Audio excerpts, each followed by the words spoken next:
This week in Jamaica Now. Speaker is intended to be independent and must act independently of the government today. That is the tradition. That is the tradition. Unprecedented, Prime Minister Andrew Holness leads a walkout of government members from the Parliament.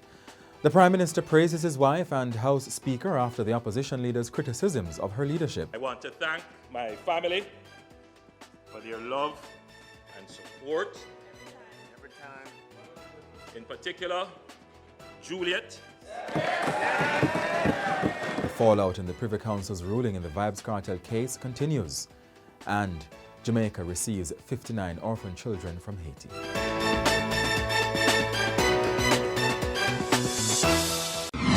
I'm Jovan Johnson and this is Jamaica Now. There were some unprecedented scenes in the Jamaican Parliament this week.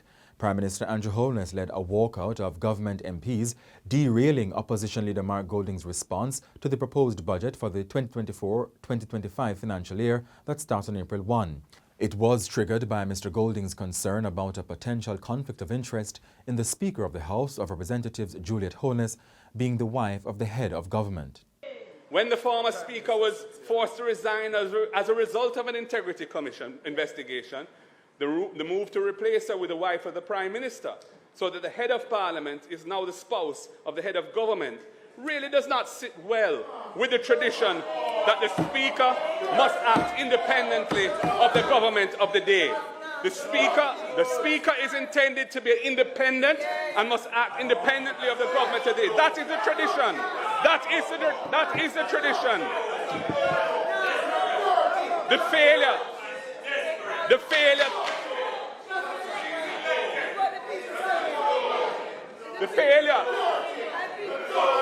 Mr. Speaker. Members.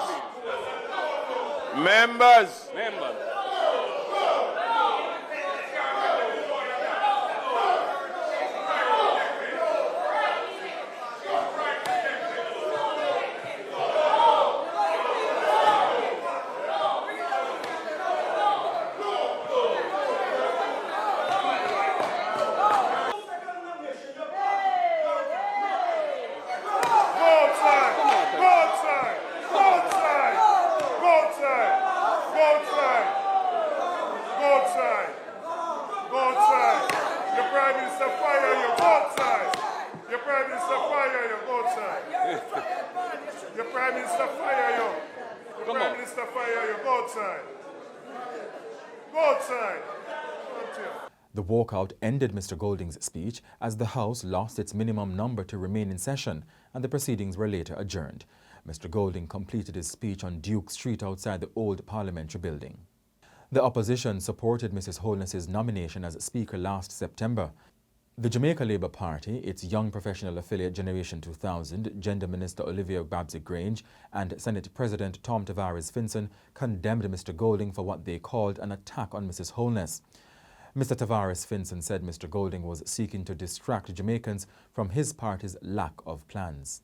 In politics, as in life, there has to be a baseline that you do not cross, a minimum standard of ethics, respect, decency and honor. Today, the leader of the opposition sank below that line, demonstrating that he will say and do anything to distract the public, the people of Jamaica, from the true issue at hand, which is to articulate, to lay before the people of Jamaica a clear vision supported by a definite plan for the betterment of this Jamaica land we love. Golding has repeatedly taken to personal attacks instead of advancing real and practical ways to move the country forward. Today, Mark Golding had an opportunity to tell Jamaica how he would fund public statements and proposals that he has repeatedly made about the economic future of Jamaicans. Having created this anticipation and being unable to meet the expectation of the Jamaican people, his strategy at what was almost the very end of his speech was to attack the Speaker of the House of Representatives, to attack the Speaker of the Honorable House of Representatives. Meanwhile, Mr. Golding did not back down and, flanked by senior PNP officials, held a press briefing on Tuesday evening defending his statements. He insisted that the Speaker's ruling on the tabling of reports submitted by anti-corruption agencies has been problematic. He also had concerns about the Prime Minister's posture on his MPs being able to speak on whether they are being investigated by the Integrity Commission for illicit enrichment. And the point I was going to make after that was that the Prime Minister, as head of government, cannot be in a situation where he's not in good standing with the Integrity Commission of the country. He has failed to have his statutory declaration certified. And that statutory declaration lists his assets, his liabilities, and his income. And for successive years, the Integrity Commission has not certified and published a summary of his declaration. That is an untenable situation for Jamaica. And I was, in my speech, the next point I was going to make was to say, if I were in his position, I would take away myself and replace myself with somebody else who is not compromised. The Prime Minister knew that was what was coming next. He couldn't face the heat, so he decided to walk out. First time ever in the history of Jamaica, the government ends the budget presentation of the leader of the opposition by pulling out their members and denying the Parliament a quorum, so the proceedings couldn't be completed. And Prime Minister Andrew Holness opened his budget debate presentation on March 21, praising his wife and Speaker Juliet Holness. I want to thank my family for their love and support. Every time. In particular, Juliet.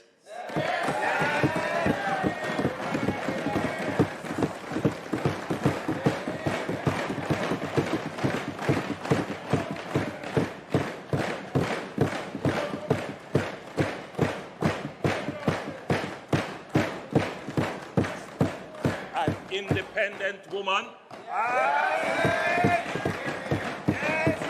A self-made woman.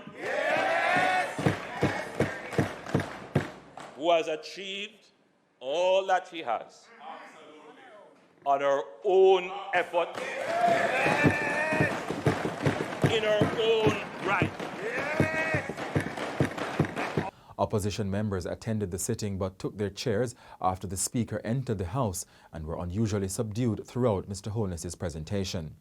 Meanwhile, the Prime Minister made a series of announcements touching on areas such as education, infrastructure, the environment and energy. He announced a 15% increase in the minimum wage. It will move to $15,000 per week, up from $13,000. A similar 15% increase will apply to industrial security guards. The new rates will take effect on June 1, 2024. There is also a $200 million tuition support for at least 1,000 tertiary-level students who need financial assistance, as well as a new program to be pursued by the National Training Agency, Heart NSTA Trust. So this year, the Heart NSTA Trust will introduce the Community Action for Rewarding Engagement initiative called, what does that spell? That's the CARE initiative. To reach every young man and woman who is not working and is not enrolled in a training program. Heart will be proactive in finding you and bringing you to the well of training.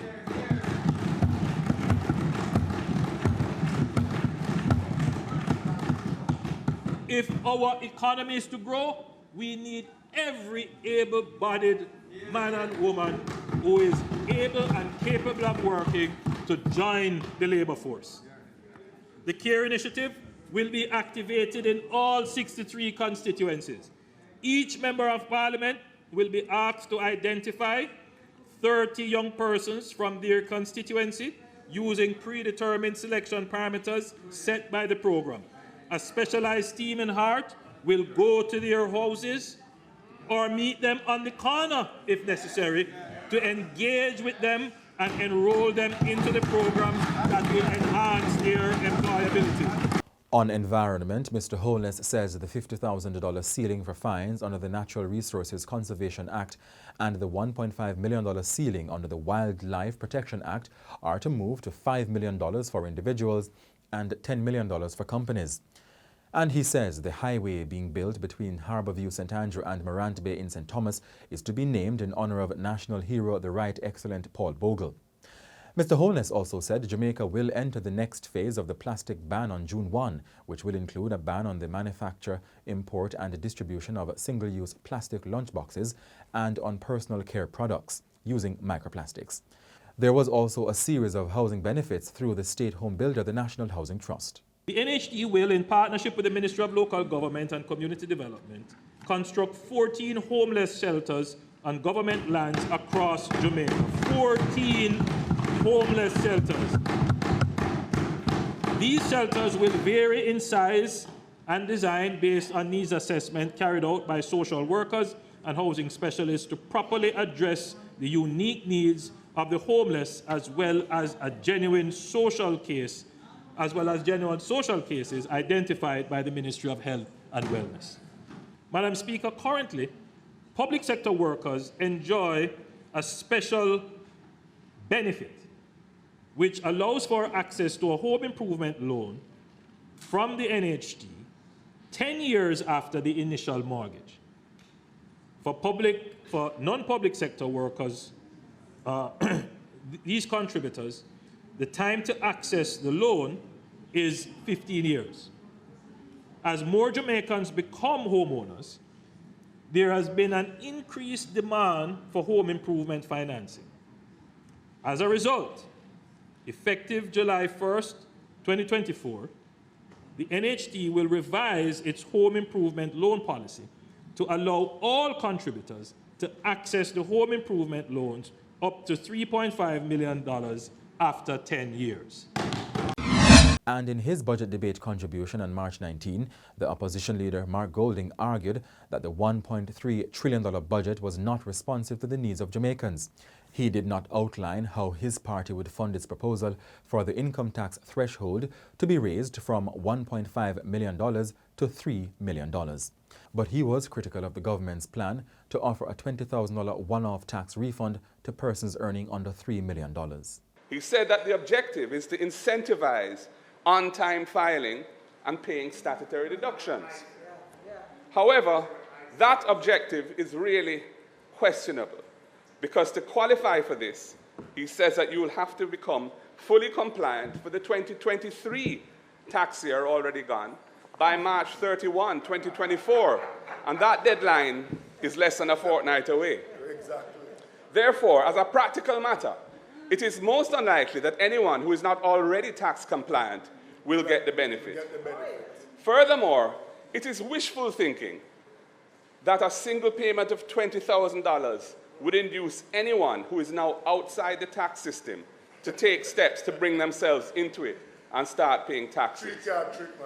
And it applies to persons below the threshold.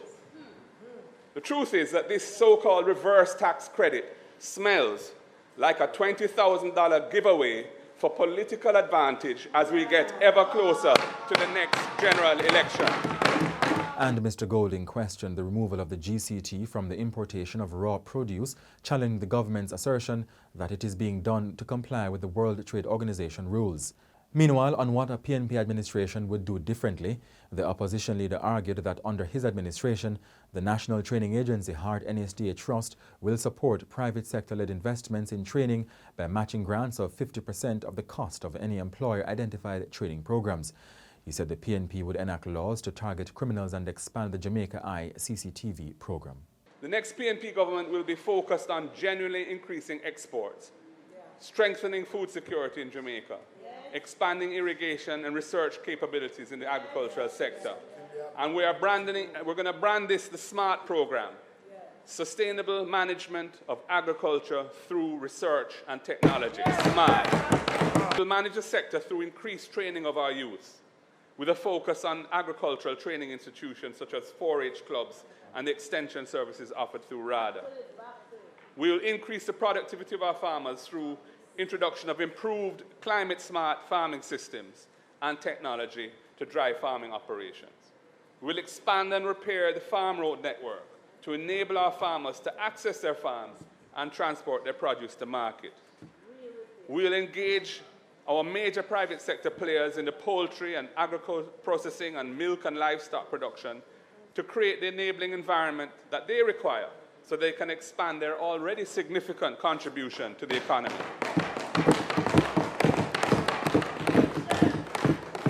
We'll partner with the UWI and other technical institutions to engage in research that will boost productivity.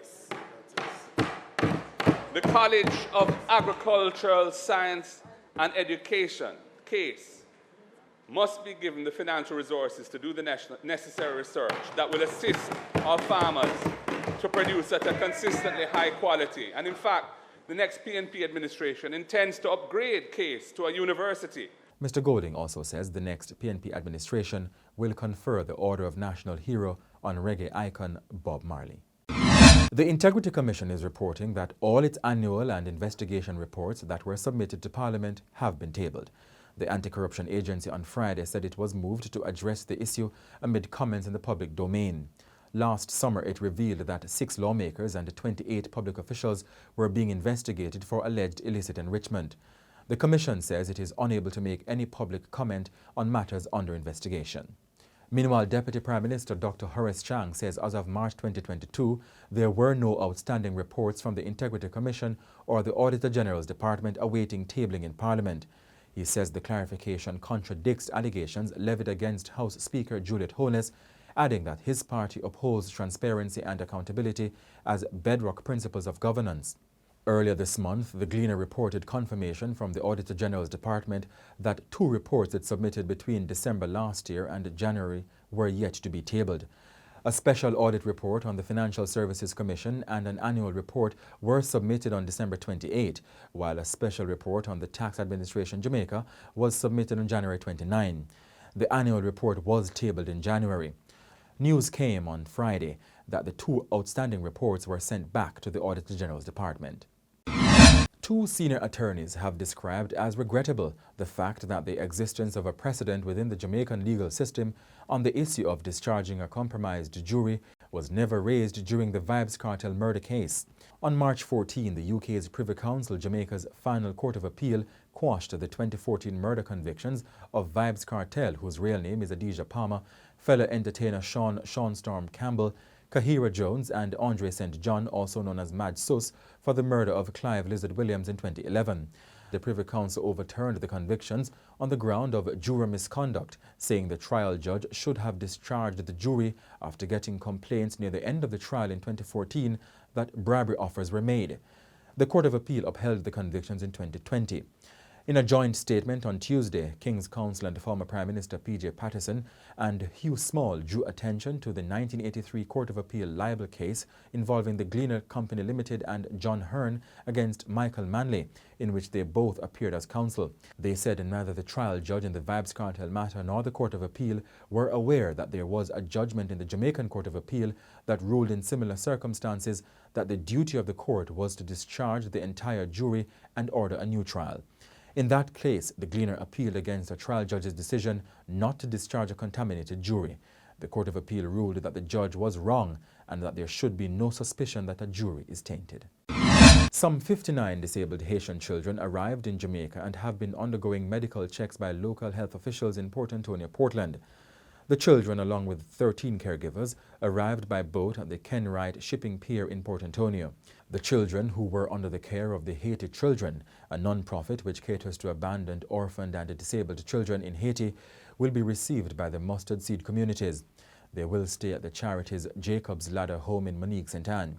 It's understood that the arrangement is initially for 2 years and funding will be provided by Haiti Children's various established donors. Now, Haiti has been racked by increased violence as criminal gangs exercise greater control over the capital and target state institutions. Now for some sports. Defending boys champions Kingston College and former girls champions Edwin Allen High are on course to win the 2024 titles at the Issa Grace Kennedy High School Athletics Championships. The champions will be decided in Saturday's last day of action. And that's it for this edition of Jamaica Now, your weekly review of the big news stories. Send us your comments at onlinefeedback@gleanerjm.com. Follow us on X, formerly Twitter, and Instagram at Jamaica Gleaner, and on Facebook at Gleaner Jamaica. Like this video on our YouTube page, turn on the notification, and subscribe today. I'm Jovan Johnson, and before we go, here's a look back at some of the jabs from the opposition leader Mark Golding and Prime Minister Andrew Holness in their budget debate contributions this week. 24-25 budget is yet another tinkering budget, not grounded in a vision of development for the Jamaican people. According to their economic model, something will trickle down to the farmer, the teacher, the nurse, the sanitation worker, the hairdresser, and the taxi man. After 8 years, they want Jamaicans to wait even longer for the trickle that might come. Much of what was presented we have heard before. In terms of broken promises and deception, who can forget the 5% growth in 4 years, an impeachment bill in the first 100 days after 2016, the fixed election dates that were never delivered, and Jamaica's greatest wish, sleeping with our windows and doors open.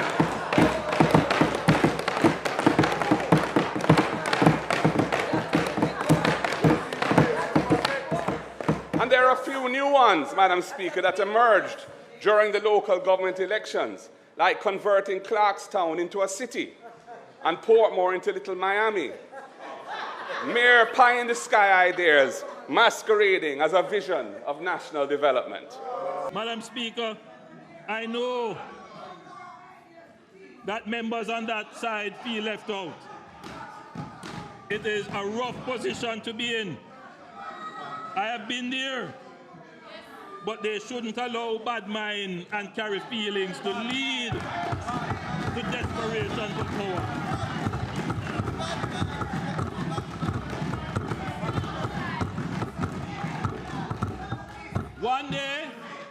One day, they agree with something. Then a few months later, if it is not political expedient, they change their minds.